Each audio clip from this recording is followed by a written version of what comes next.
গাবতলী গরু ছাগলের হাটে এবার সুন্দর দেখে দুই জোড়া দুম্বা আসছে। এগুলো বর্তমান এলাকা বা অঞ্চল ভেদে বিভিন্ন জায়গায় লালন পালন করা হচ্ছে। তো এক খামারের থেকে এই দুইটা দুম্বা গাবতলী গরু ছাগলের হাটে আনা হয়েছে। কেউ শখের বসে এগুলো নিয়ে লালন পালন করছে, কেউ বা আবার কোরবানির জন্য কিনছে। তো বিশেষ করে এটা হচ্ছে ছোট এবং মাঝারি সাইজের হয়ে থাকে, সবুজ অঞ্চলে চলাফেরা করে।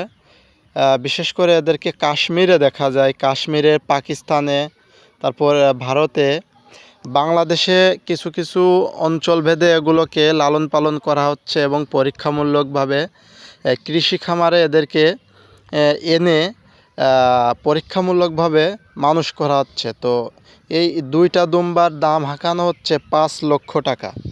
যারা পছন্দ করে বা শখ করে খামারে নিয়ে লালন পালন করতে চান তারা নিতে পারেন। তাছাড়া রয়েছে ছোট বড় এবং অসংখ্য ধরনের মাঝারি ছাগল। যারা নিতে চান তারা গাবতলী গরু ছাগলের হাটে আসলে সব ধরনের কালেকশন পেয়ে যাবেন। যদি ভিডিওটি ভালো লাগে অবশ্যই লাইক, কমেন্ট, শেয়ার করে পাশে থাকবেন। আর এরকম ভিডিও পেতে অবশ্যই চ্যানেলটি সাবস্ক্রাইব করে পাশে থাকবেন। ধন্যবাদ সবাইকে।